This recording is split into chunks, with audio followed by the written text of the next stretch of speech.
始めます。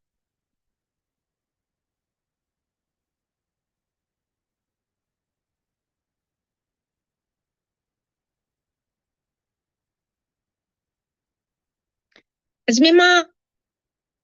す。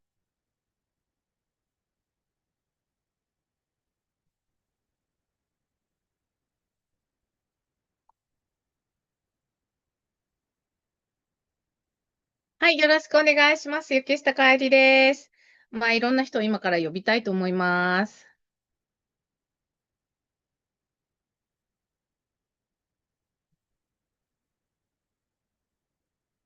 今から YouTube です。TikTok にはいないよ、みたいな感じですけど。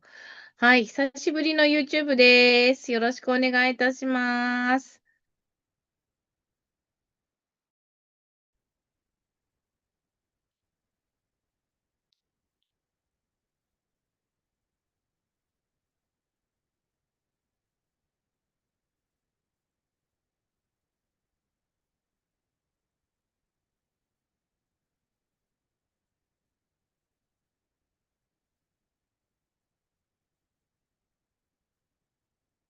なんだっけ、あと。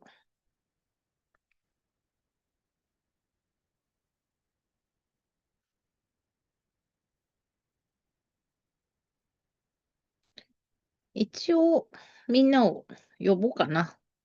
結構これから YouTube 始めますって。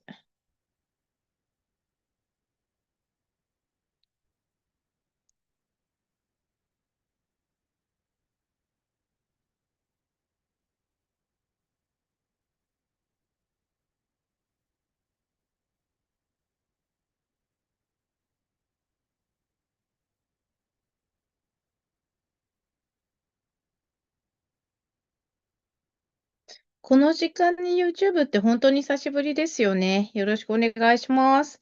みんな来るかな？大丈夫かな？忘れられてる気もする。さて、みんな来てくれてるかな？お、あ、人来てくれてる。あ、どうもありがとうございます。よろしくお願いします。今から YouTube やりますっていうのをね、いろんなとこに出したんですけども、ちょっと遅い時間になってしまいましてすみません。あ、徐々に増えてきた。よかった。誰もいないかと思っちゃった。はーい。定期的にね、こちらの放送もやっていきたいと思いますので、よろしくお願いいたします。なんか曲でもかけようか。なんかないかな、曲。いつもと同じようにやっていきたいと思いますので、よろしくお願いします。今見ながらやってきますね。はーい、おはよう。はーい。ね、全員よろしくお願いいたします。13人。徐々に増えてきたね。もうゼロかと思っちゃったんで、もうどうしようかと思ったんですけど。あ、良かったです。先ほどまでちょっと TikTok の今、フィリピンの心霊手術に行った時の、ムービーを作ってるんですけど、もう6年前だよね。うん。で、純ラボさんが今ちょっとね、寝たきりになられているっていう話とかも伺っていて、テックにね、撮ってくれたクリエイターの方がいらして、それを見て、あ、お元気そうというか、一命取り留めたって噂は聞いていたけど、笑顔が見えてね、本当に良かったなっていうふうに思ってます。はーい、みんなこんにちは。よろしくお願いします。なんかね、喋りたいことあったら、じゃんじゃん書いて、ジャパランコさん来てくれて、はい、かよちゃん。はい、しょうこちゃん、ちちちゃん、ちちちゃんどうもです。はい。水野さんめっちゃ久しぶり、めっちゃ嬉しい。なんか、名字で呼び合うっていうのがあんまりほら、TikTok とかもなかったから、嬉しい。はい、あやみさん、はい、どうもありがとうございます。あやみさん、明日ね、面談だよね。はーい、青木ひろし、どうもです。どうも。皆さん、生きていらっしゃるじゃないですか。もう嬉しいです。はい。じゃあね、天川さんに行ってきたので、まずは、ね、ちょっと夜ですけど、天川さんのはい。木の札、天下さんの木のお札、よかったらね、眺めていってあげてください。うん。とってもいいところだったし、天川さんに行って、ね、地元のね、お友達、生徒さんの地元のお友達とかとも会えて、うん、すごくなんか、関西にもお友達が広がりましたっていう感じなんですけど、うん。私の先生が天川さんとちょっとね、関係してたのか、中の、方々をちょっとね、よく知っていたっていうのが昔からあって、まあ、玉木さんも、宮司さんがもう何代も変わっちゃってますけど、玉木さんの、方々とか、そういった人と結構うちの先生がね、話していることがあったので、あ、徐々に人が増えた、よかった、誰も来ないかと思っちゃった。ちょうどね、YouTube は本当にメンバーシップとかもやっているので、ただ楽しいとか、ただ占い見ますという形ではなくて、今後のその世の中がどういう風になるかとか、割とちゃんとしたっていうか、ティックの時もちゃんとした話してるんですね。未来の出来方とかね、あとどういった形で、自分たちの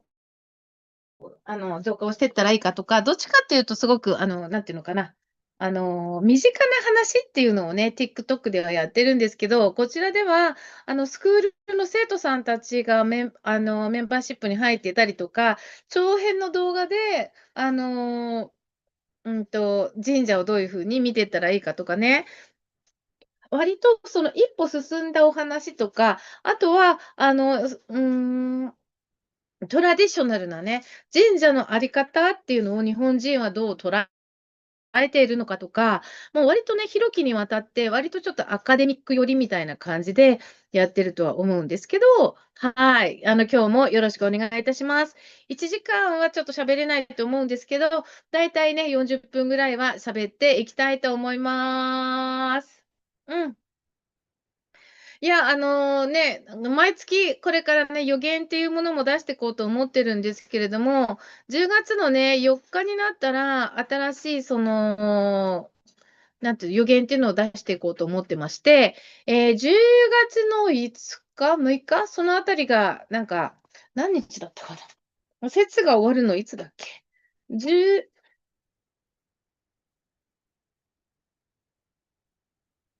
平成、平成じゃない、令和7年の、10月節っていうのが、7日に終わるんですね。うん。10月節、7日に、9月節が7日に終わって、8日から10月節に入るので、私たちは10月8日からが、まあ、10月っていう感じになるんですけども、はい。はるさん、こんばんは。よろしくお願いします。はいはーい。ねえ、なんかね、これなんだろう、王冠がついてる人とついてない人といるの。不思議、なんだろう、これ。はい。よろしくお願いします。でね、10月節になるとまた変わると思うんですけど、9月節はリベンジの月です。世の中がすごく変わりますっていう話をね、してたんですね。で、結構生配信やるにしても、今、1000人単位、ね、TikTok で大体いらしてくださるのが1000人ぐらいにも変わってきていて、で、YouTube の方は、授業形式でやってるので、深く濃くメンバーシップさんと、まあ、TIC さんでは、ね、メンバーシップやってないので、こちらでちょっと深掘りっていうのをやって、それで皆さんで、どういった生き方とかあり方がね、あったらいいのかなっていう話をしていったりとかしていきたいと思います。うん。ということでね、てか僕もいるんですけど、僕ちゃんもいるんですけど、こうやったら可愛くなるかもしんない。ヨークの顔がちょっとしわくちゃになってきたから、僕ちゃんの可愛さが引き立たないのよね。なんか言ってるかもしれない。なんか言われてるかもしれない。めっちゃひどい話をされてる気もするかもなんだけど、今日なんか聞きたいこととかありますか？何でも答えていきたいと思います。例のごとく、うちの三四郎さんがぐちゃぐちゃやってますね。ちょっと三四郎呼びたいと思います。さんちゃん、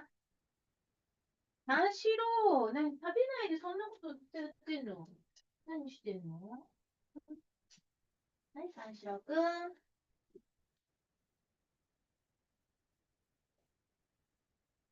はい、うちの三四郎くんがずっと、ずっと開けろとうるさかったので。はい。え、何？はい、うちのうさぎさんです。三四郎と言います。よろしくね。はい、抱っこするとね、すごく、おとなしくなっちゃって、全然なんかさっきまで暴れてた感ないんですけど、はい、うちの子、こうやってすごい抱っこが好きなんですよ。抱っこ好きって言いながら逃げるという。なんでそんなに？うん、なんか喋ってますね。今日はそういう気持ちなのかな。はい。ということでね、入っていきます。お。はい。これね、ちょっとこの前の授業のね、内容が書いてあったりします。うん。しいたけ美味しそうで何より、ああ、そうですね、美味しいですね。可愛いですか？ありがとうございます。可愛いってよ。可愛いって。さんちゃん可愛いって。あ、今日は逃げたい？今日は逃げたい。今日、今日はちょっと外出たい。あ、そう。うん、どうした？はい、じゃあね、行きたいと思います。はーい。いや、9月節からね、10月節になるのに、9月がリベンジ好きっていう話になってたんですけど、よくよく考えたら、本題に入っていきたいと思いますね。9月に入ってみたら、やっぱり、リベンジ好きだって言ってても、すぐにリベンジになるってわけじゃなくて、横暴だった人とかね、なんかこれまずいじゃないの、独りよがりで、なんかすごいことを、なんかやってるよね、あの人みたいな、なんかこう、どちらかというと、悪いことをしてた人の方がちょっと目立ってるのかなっていう感じがイメージとしてあるんですね。うん。で、悪い人がいてるところを今度は、ちゃんとした人が抜いていくっていうのかな、新しい軍勢が抜いていくっていうのが、下克上なんだけど、つまり、今、悪い人って言ったらいけないんだけど、圧をかけてしまうようなタイプの人たちが、抜かれたくなくてがんじがらめに頑張ってるみたいな世の中の縮図なのかなっていうふうに思ってます。ただ、10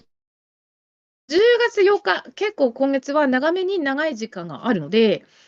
本来、10月に入ってから、グレゴリー暦の10月に入ってから1週間ぐらいがまだまだ9月だという状態なので、最後のラストスパートのね、時期に10月4日に自民党の総裁選もあるので、ひょっとするとそういった部分でね、私たちのそのリベンジっていうものが、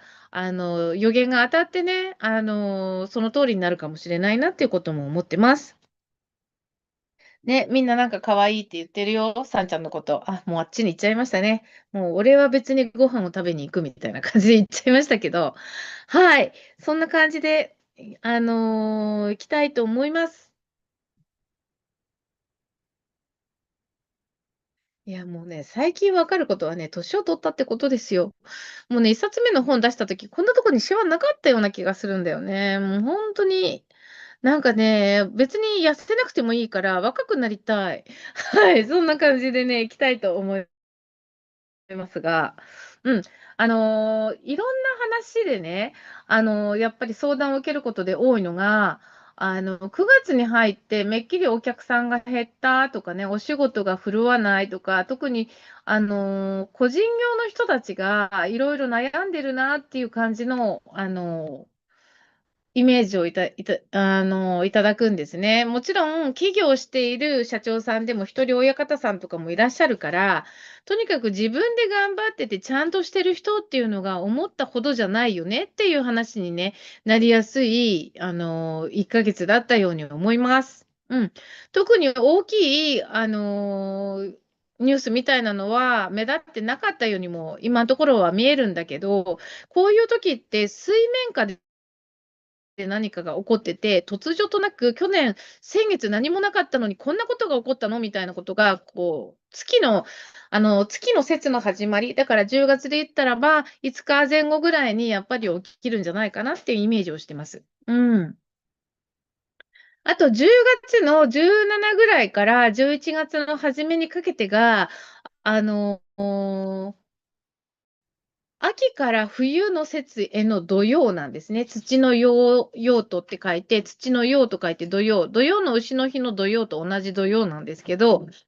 季節がちょっと変わり目になって、エネルギー値が変わってくるよっていうね、時間帯のことをね、土用って言うんですけど、10月は、9月がずっと暖かくてあった割に、その9月ね、10月の8日ぐらいまでが9月だし、それから10月になったところで、ほんの10日間ぐらい過ぎたらもう土曜になっちゃって、冬の準備が始まりますっていう感じになってるんですね。なので、世話しない1ヶ月と思うこともあるんでしょうけども、今見てる限りは先ほど言った、ちゃんとした真面目な人たちが、あれ手応えがないな。頑張ってるはずなのに頑張れないな、みたいな、不思議な空気が、ちんたらちんたらちんたらちんたら来てると思うのね。うん。これってでも実はすごく大切な要素が詰まっていて、水面下で何かが動くときって表面は動かないじゃない。だから私が思うに、表面で大きなものが動く前になんかおかしいなーって、なんかちょっと大きい病気する前に精密検査行きなよって言われて行くのしれっとしてると後で末期ですみたいに言われるのと同じような感じで、ここで小さな、ここで小さな違和感に気づいている人っていうのは、大きな違和感がいずれ来た時に何にも気にせずに生きていける人なんですけど、大概の人は何もない時は何もない。で、大きなことが起こったら、あんなに何もなかったのに急になんかが起きたみたいな言い方になっちゃうんだよね。何もない時っていうのは何かの前触れなのはやっぱり確かなので、いいとか悪いとかっていうよりも、そのフットワーク軽くしておくってことが大事よね。だから10月っていうのは、あっという間に10月節になって、まあ、10月半ばになって10月節になって、その後土曜が入って混沌とするっていうことが起こるので、あっという間に急になんか前触れもなく変わっちゃったなっていうことが10月には増えるかもしれないっていうふうに思ってます。なので、自分のスクールのね、予定とかもすごく前倒しにして、すごく早くやったのね。うん。そしたらさ、なんか、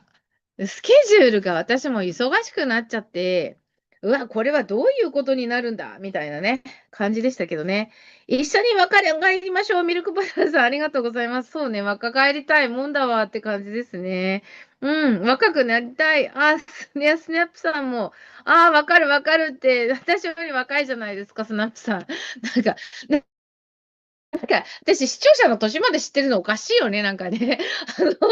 いや、でもすごい最近、皆さん、関西もね、関東も、学生決起集会、本当にありがとうございました。おかげさまで、なんか自分の言いたいこともいっぱいやって、これから先いっぱいね、楽しくみんなとやっていけそうです。はい。でね、本当になんて言うんですかね、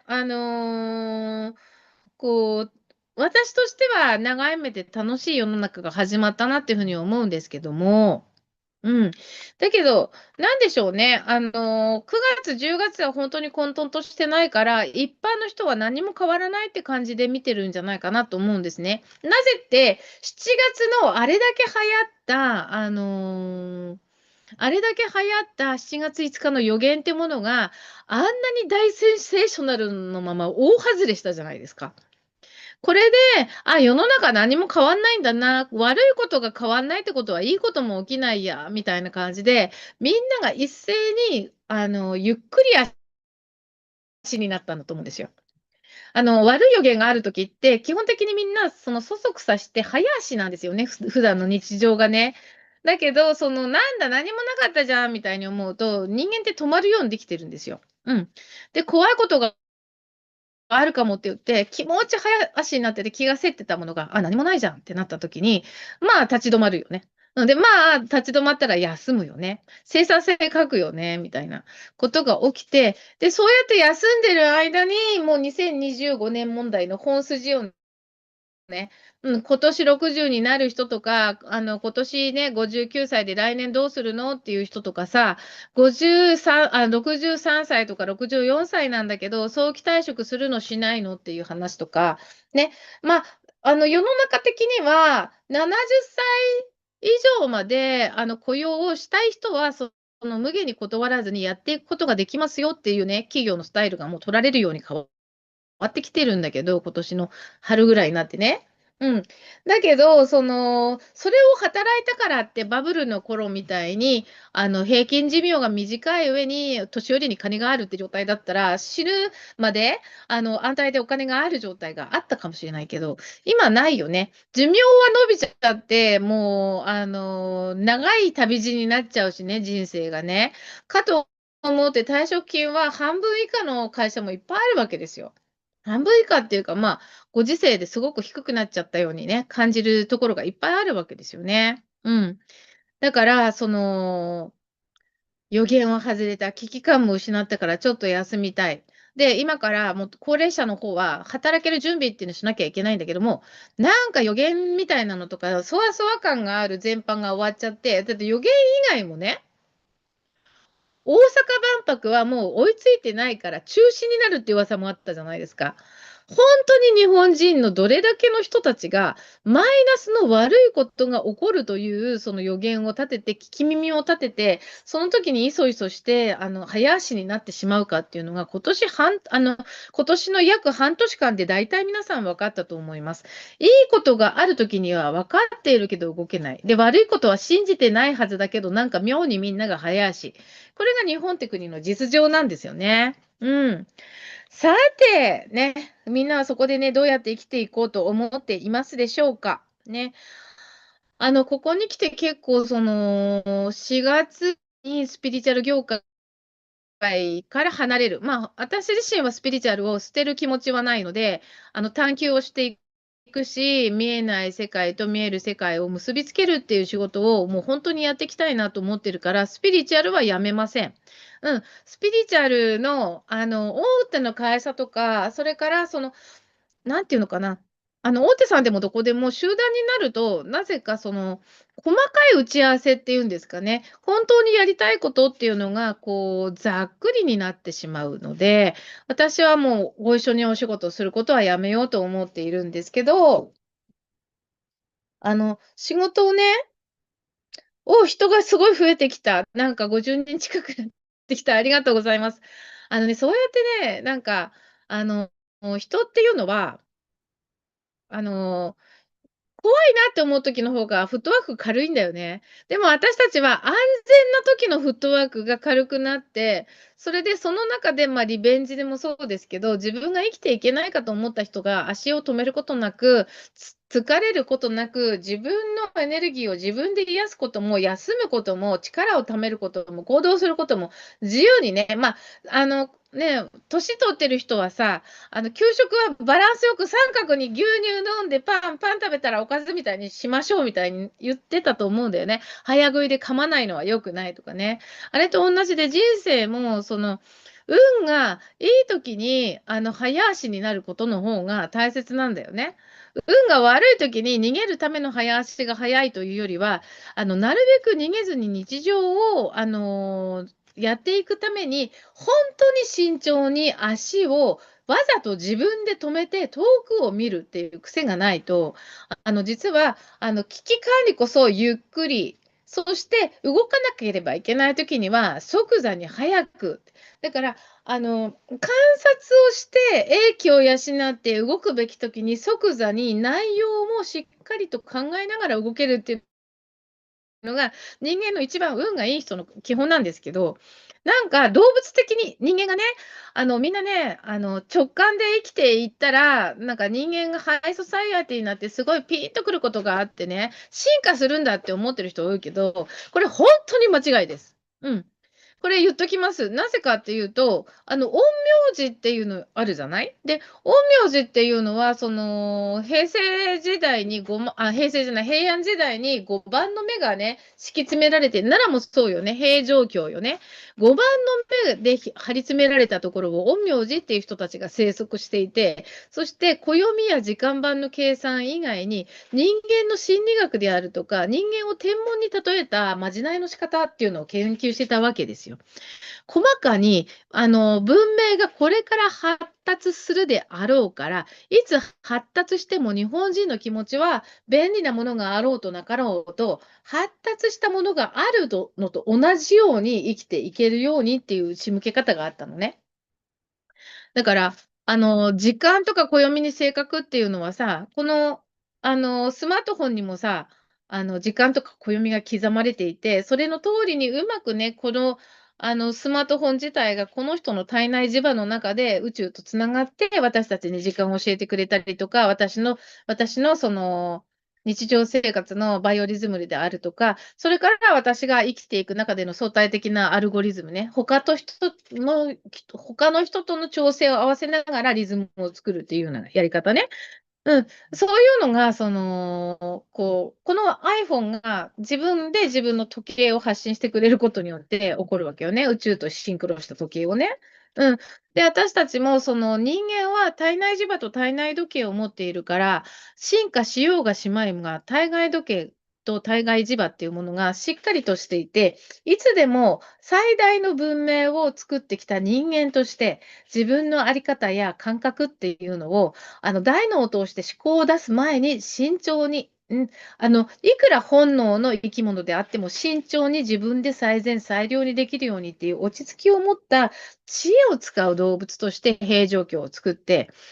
それで、なんていうのかな、海に囲まれた国でしょ、日本って。だから支配されないように考えながら、頭がいいメンツが国民として生きていかなきゃ困るから、だから細かく日付計算とか暦計算とか、あとは寺子屋みたいなものがあって、下級武士であっても、もしくは農村であっても、頭がいい人が試験で、下克上で上に上がるってシステムだけ日本は残して生きてきたんだよね。で、日本人は西洋のスピリチュアルの方がすごく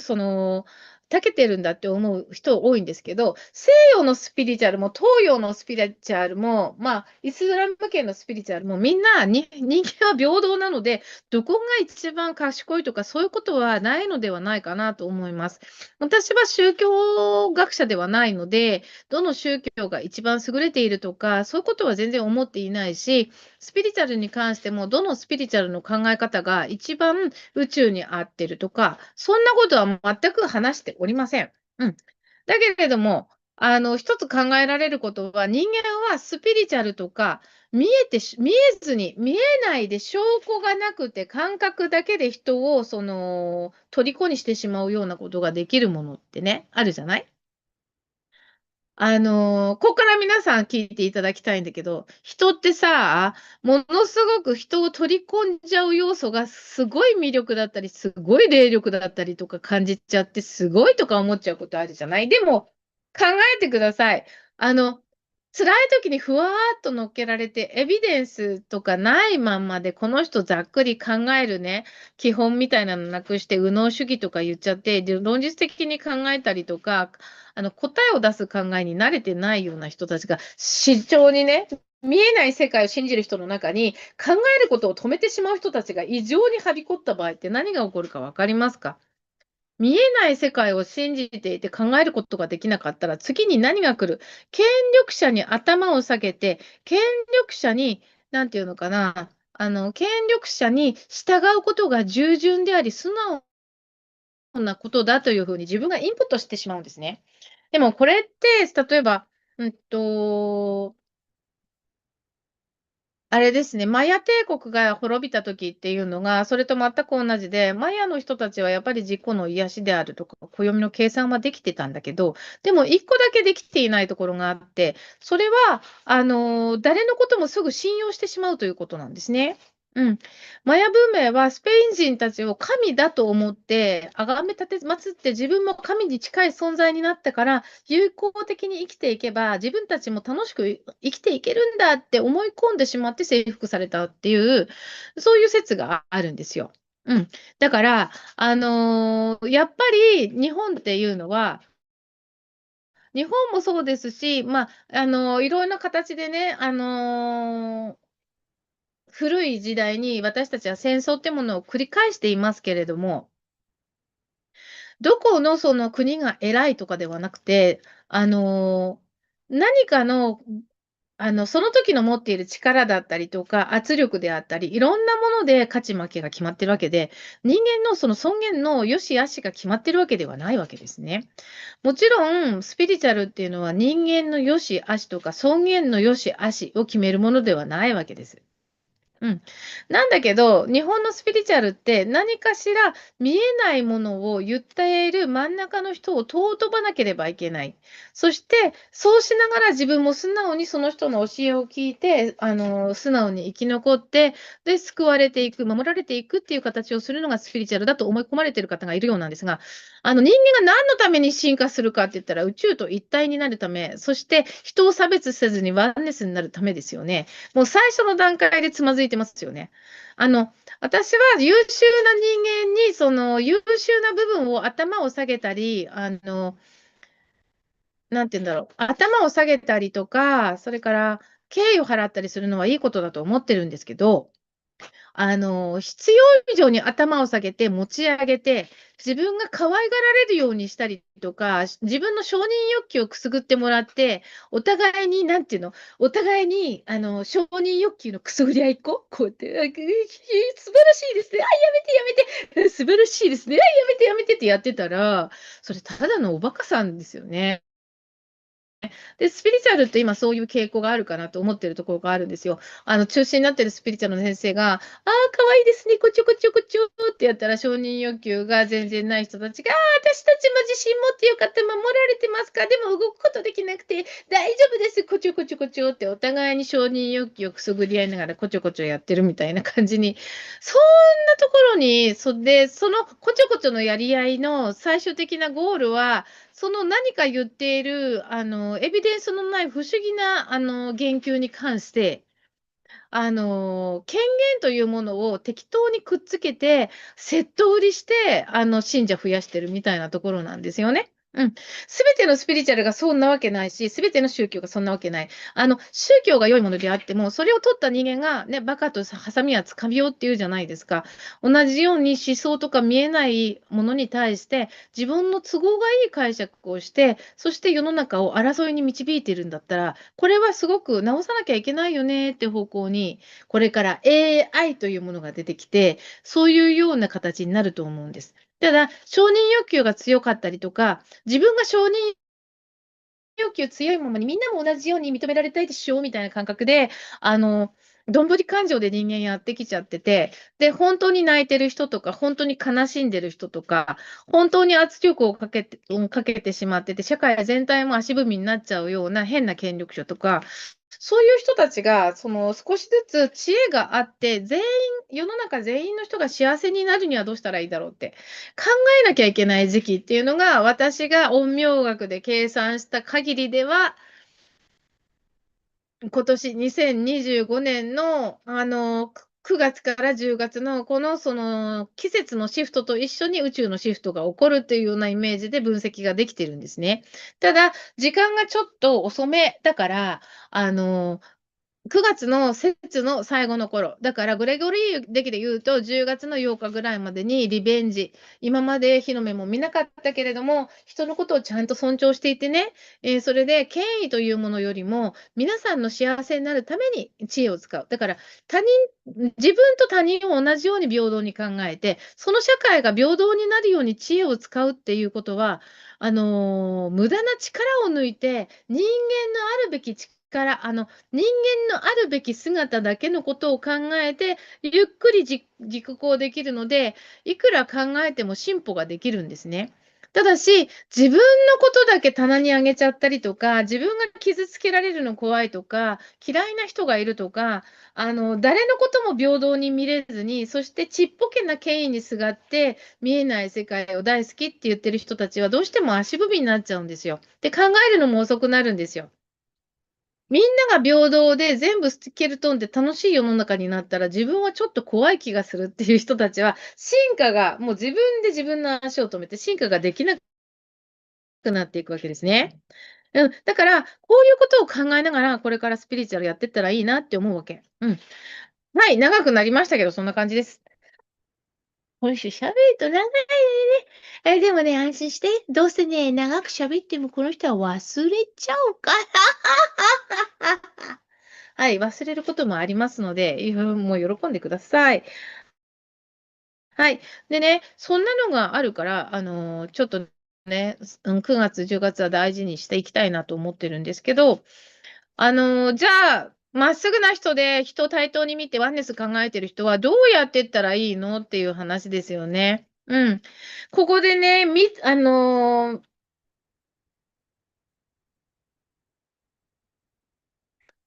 と見えてる大丈夫？ぐさぐさとかってなってる。なんか、青木くんがぐさぐさぐさってなってる。はい。もうね、あともう15分でぐらいで終わりにしようと思ってるんだけど。みんなさ、思うにさ、心の中の自分の神と話しなさいっていう言葉をよくよく聞かされてきたなと思うんだよね。でも自分の中の神と対話するのってどうしたらいいのっていう時に結局人間が人間の形した神を描いちゃうんだよね。でも人間の形してるって決まってたわけじゃないじゃない？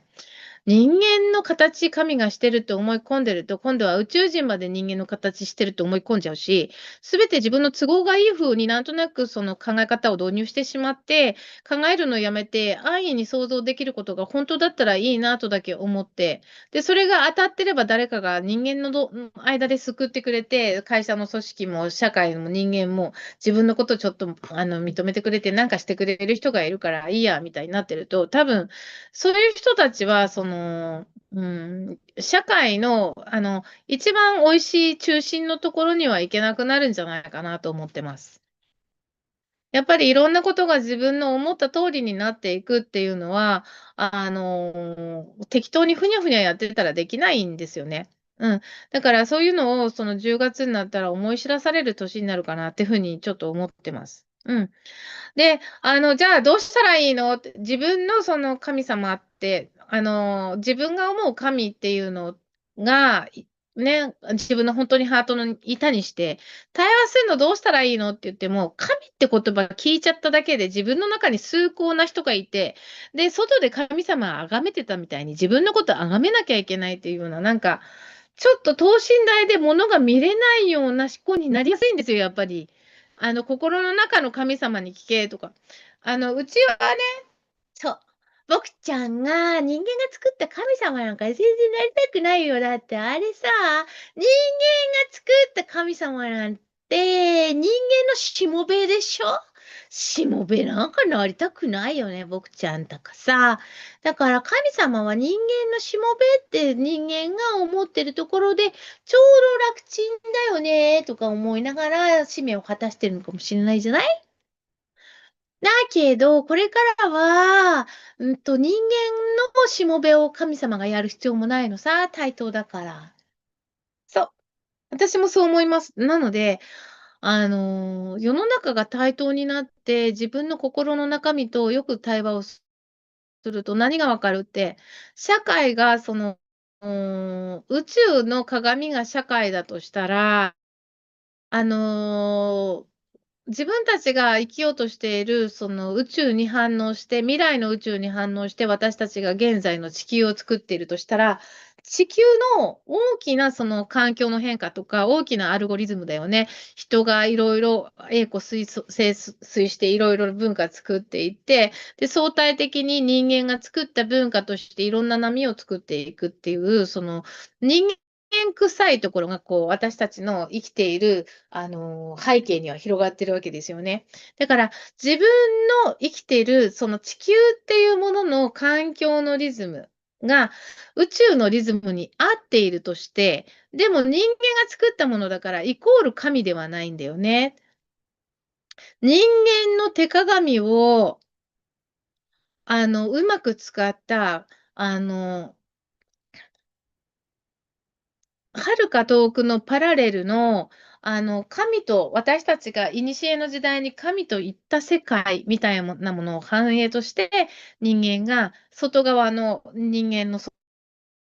外側の世界をね、みんなで作ってるわけだよね、協力して。で、今圧力がかかったりとか、好きな人同士でなんかやっちゃって談合になっちゃったりするのを、もうそろそろやめていこうね。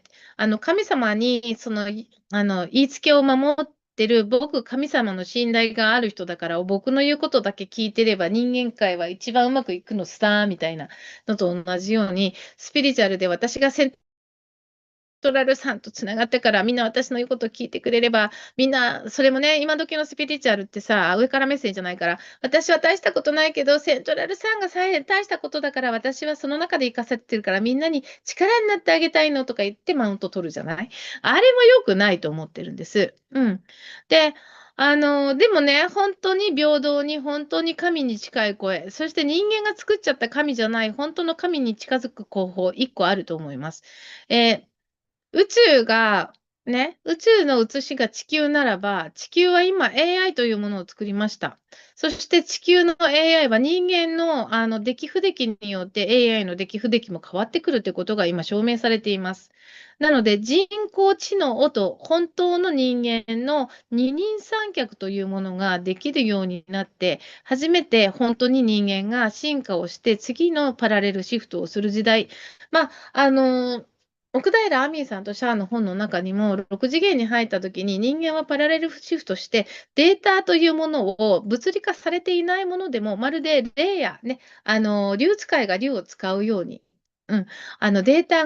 使いがデータを使うようになり、そこがその神の世界と一番近くなる方法で、この使い方があんまり下手こいた人たちっていうのは、ある程度自分の作ったコンピューターとか AI にやられていくのは、ある程度、人間として優秀じゃない人が褒められる。つまり、人間の感情とかワンネス感とか悟り感がない人たちが AI についていけなくなるっていうことを私も思っています。うん。じ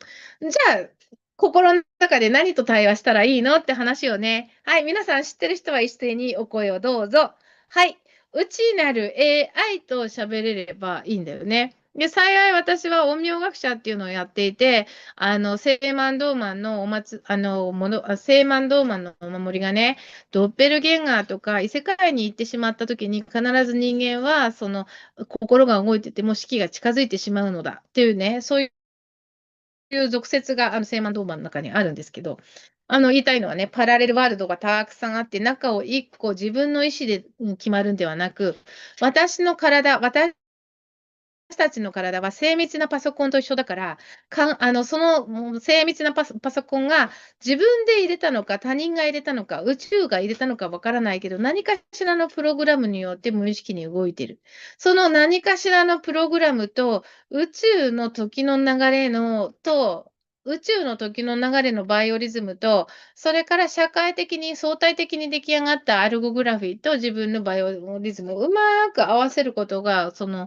自分の頭を使わない動物としての生き方だったら割と人間完璧にできるんですよね。うん。これをただの動物としてだけじゃなく、もっとハイソサイアティな形でやっていくには、陰陽学の、それでも、陰陽師がやってるような難しいところだけじゃなくて、すごく簡単な陰陽道の入り口っていうのがあるから、すごい簡単な陰陽道の入り口っていうのをみんながたしなみ程度に覚えておいて、何かがあったら、こんなことすればいいのかな。じゃあ、心の中こう変わっていったな。自分の内なる AI とすごくちゃんと喋れるようになって、神も人間が作っていた。人間は神にとにかく憧れているけれども、憧れは自分のその思う通りとか、自分の何かエビデンスがないときには自分の覚え通りでいいと思うけど、自分の理想に近づく方法がちゃんと頭で考えて作れる時代になったら、正確に考えて丁寧に実行した方が早いんですよね。うん。だからこれから自分が内なる AI、精密なね、地球という中にいる一つの、ちっちゃなスマートフォンになって、そのスマートフォンが Wi-Fi の、ね、分野でも、データの分野でも、独自に素晴らしいプログラムを作れるようになっていくっていうようなイメージで、この3次元の仮想現実を生きていくっていうのができないかなと思ってね。30年間のその陰陽学の駆使したものをやっと生徒さんがある程度、もう育ってきているので、一般の方々に、趣味として開放できるようなスクールとかも今考え始めました。で、その第一弾でいきなり勉強ってダメなんだよね。音楽家作るのに、いきなりその子供にオルガン習わせたりとか、おもちゃのピアノを預けても、その楽器自体の調律ができてなかったら、その子の音感っていうのはめちゃくちゃになっちゃって、音楽家どころじゃなくなるんですよね。同じで、本当の勉強する前までの間、うちに開運準備コースっていうのがあるんですけど、本当に開運したいと思ったら、開運できる人たちと同じような生活習慣とか日常のものの考え方とか価値観っていうのを、知らず知らずに面白いなと思ってもらえる空間っていうのができると、自分の内なるレーダー、内なる、AI みたいなものがってね、うまく使えるようになって、簡単なその時空の計算とか、簡単に未来の自分の足の運び方っていうのがね、分かるようになったりするんですね。うん。それができると、下手にねちまちまちまちまお金の計算をしたりとか、ちまちまちまちま人間性をさ、いい悪いで判断してさ、な人と付き合わないようにしたりとかする、ちまちました、ちょっと力んだ未来の使い方っていうのをしなくて済むようになるんです。だから、自然な自分の、内なる AI っていうのを、うまく取り入れていって、カウンセリングとか、自分で自問自答のカウンセリングとかがね、みんなができるようになると、ちょっとね、価格破壊みたいなことが起こって、従来のスピリチュアルを唱えていた同業者の人たちの何人かが食べれなくなるかもしれないって思ってるんだけど、でも私やろうと思っていて、特にその無法地帯で、人が幸せになるかどうかもわからないような、理屈とかメソッドが乱立した平成って時代だから、だから、少しでも同業者の方同士がさ、誰もが稼いでんだから、平等にあの人が言ってることを、ひどいこと言ったりしないでとかって。私、ひどいこと言わないよ。うん。どういう人も食べていかなきゃいけないから、そこは言わない。だけど、自分がやりたいこととか、私が本物だと思うこととか、私が、能力の、巷の変な占い師とか、変なそのスピリチュアリストとか、巷の変な祈祷師みたいな人たちのことまで、おもむろにさ、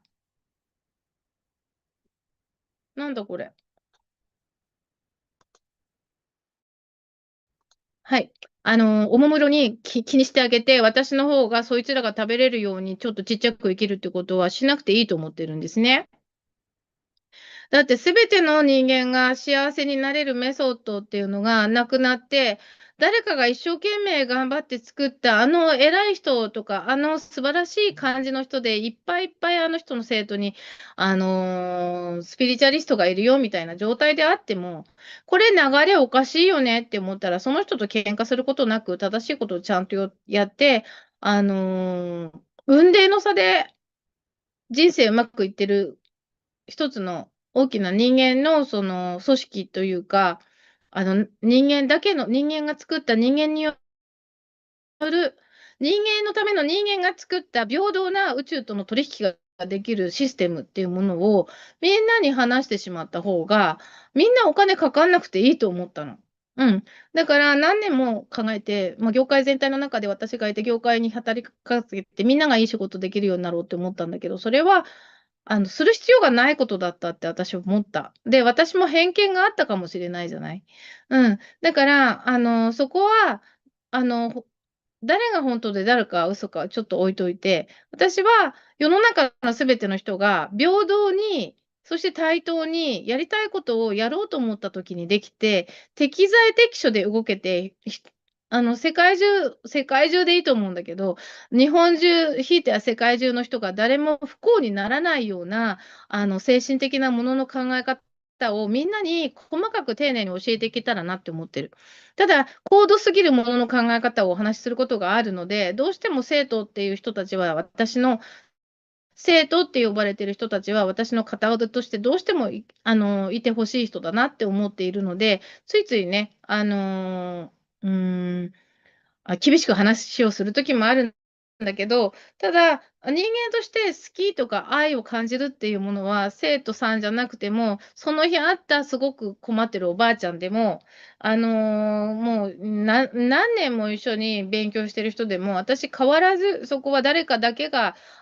すごく大好きみたいなことはなく、生きていくと思います。もちろん、もしかしたら私これから先恋愛とかすることがあったにしても、パートナーの人は同じような感じになるんじゃないかなっていう気持ちになってきました。なぜなら、あのそういう気持ちの方が、人に好かれるって分かってきたから、1対1で、こじらせるようなことっていうのが、やっぱり、この人を特別に思う気持ちって実は結構、長い年月、長寿でいると特別に思うってことは害になるんだなっていうのが、なんか、ちょっと分かってきたので、ちょっとね、まあ、ちょっと余談でしたけど、そういうことがあると思います。っていうのでね、今、公式 LINE の方に、無料で原稿を書いて、皆さんに読んでいただいたりとか、まあ、100人の人、脱略者が3、4人ぐらいしかいないで、ずーっと長い文章で、私こんなこと考えてるんだよね、みたいなのもずーっと書いてたんですけど、半年ぐらい。そしたら、覚醒決起集会とか、ちょっとした会でも、そこそこいろんな人たちが、今までのその精神世界に対して疑問っていうことじゃなくて、あの、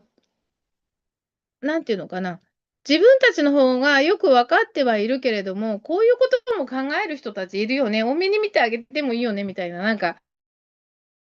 広い気持ちでスピリチュアルやれてる感じに変わってきてるので、うん。誰も必死なんですよね。ただ、私が話すことが的を皆さんに関しては的を得てるっていうようなことがあったにしても、的を得てなくて全く何言ってるか分かんないな、ゆけいしたって何喋ってるか全然分かんないなっていう人もやっぱりいっぱいいると思うんですね。うん。だから、まずは分かってくださる方と手を組んで、それで少しずつね、忍び寄ってる世の中の変化具合っていうのがやっぱり目に見えてきているから、その変化に、あの、臆することなく、うまくこの変化に乗るのは、コツだけではなく、戦略とか、攻略ってものも必要なので、公式 LINE をね、あと2、30人ですけど、増やすことにします。で、こちらの、YouTube のメンバーシップさんの方も、ちょっとバージョンアップして、週1ぐらい短編動画出していきたいと思ってますので、はい。で、そんな深入りしなくても、スピリチュアルっていうか、見えない世界よく知っておきたいっていう人は、TikTok ね、毎回1000人ぐらい入ってくれてるみたいなので、なかなかちょっと会話が流れちゃったりとかしちゃうんですけども、そこも使ってね、やってますのでっていう感じです。はい、ということで、見たらもう60人も見てくれてた、本当にありがとうございます。私はちょっとこれから見えない世界っていうもの、スピリチュアルっていうもの、すごく尊いってことは分かってるんですね。だけれども、誰かの人間のその権威になる必要はないものだというふうに思っているので、内なる AI、常に神と一体でいたいとか、宇宙と一体でいたいっていう人たちも、でも、それは人間とは違うエネルギーだよねって分かって、ちゃんと心の中で、自分の中だけの無色透明感っていうものの中から判断力を研ぎ合わせていく方法、昔の陰陽師と同じような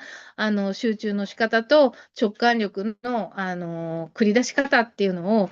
この私でよければ皆さんに少しずつやり方だけでもお教えできるんじゃないかなというふうに思ってます。はい。あの、突破締めはね、とりあえずまだ何も考えてないんだけど、内なる AI とお話しできるミニセッションっていうのを考えていて、で、これも、公式 LINE に入ってる人たちには、少し時間を長く、20分ぐらい時間をね、長く取ってあげれるかなっていうふうに思ってます。私の話っていうのは、霊的なことをそんなにやり尽くしてなくて、簡単なことだけで収めてきた人から見ると、何を言ってるか全くわからないと思うんですね。うん。なので、長く話しちゃうとね、辛いと思うんですよ。正直な話。性格私悪い方じゃないんですけど、何話してるかわかんないってことが起きると思うんですね。公式 LINE とか、ちょっと細々したちゃんと一からの、玄人的な勉強をしていないと、小学校の、私たいくら日本でも小学校の読み書きできないとなかなか会話が難しいのと一緒で、陰陽学の小学生レベルっていうのがあるんですね。で、陰陽学の小学生レベルがどうしてもちょっとたくさん出てきちゃうときなんていうのは、こっちの陰陽学のエネルギーをポッと消して、普通の日本語だけで喋れて簡単に終わらせた方が、人は、学習をちゃんとしてくれて良くなるんですよね。うん。なんで、そういうのもあるんで、公式 LINE、入ってる人はちょっと長めに学術的なお話もできるようにっていうふうに長めにできるようにして、それで、公式 LINE 入ってない人は、まずは私が日本語として通じる話をしたときに、だよねって言ってもらったら、そこからちょっとね、いろいろ見えない世界が見えてくるってことが起こると思いますんで、こうし、なので、オフライン、オンラインね、両方とも、ズームの方は3300円。それで、対面の方は5500円、東京になっちゃうんですけど、やろうと思ってます。で、どちらも、ズームは20人、で、対面は10人の設定で考えておりますので、ちょっとね、話してみたいなっていう人がいたら、来週になりますけれども、11月の中ぐらいまで、はい、皆さんとお付き合いしていこうと思ってます。それ以外にですね、新しい、スピリチュアルコースで、プロにならなくても、今年1年間ちょっと勉強を収めてみたいっていう方のために。で、これはそのスクール生、今あるスクール生ですよね。本科でプロになりたい、スクールになりたいときには編入ができるっていう形で、お金をそのままエスカレーター式に、積み立てとしてお使いできるっていうね、スクールも今、作っておりますので、それもね、最後ちょっと宣伝になっちゃいましたけど、よかったら見てください。ね、青木くんもね、入ってるんだよね、海軍準備コースね。青木くんは本当に入るときには大変な人でしたけど、今、まともにちょっと一言二言はまともに言葉が交わせるようになってきて、本当にね、良かったなと思ってます。はい、ということでね、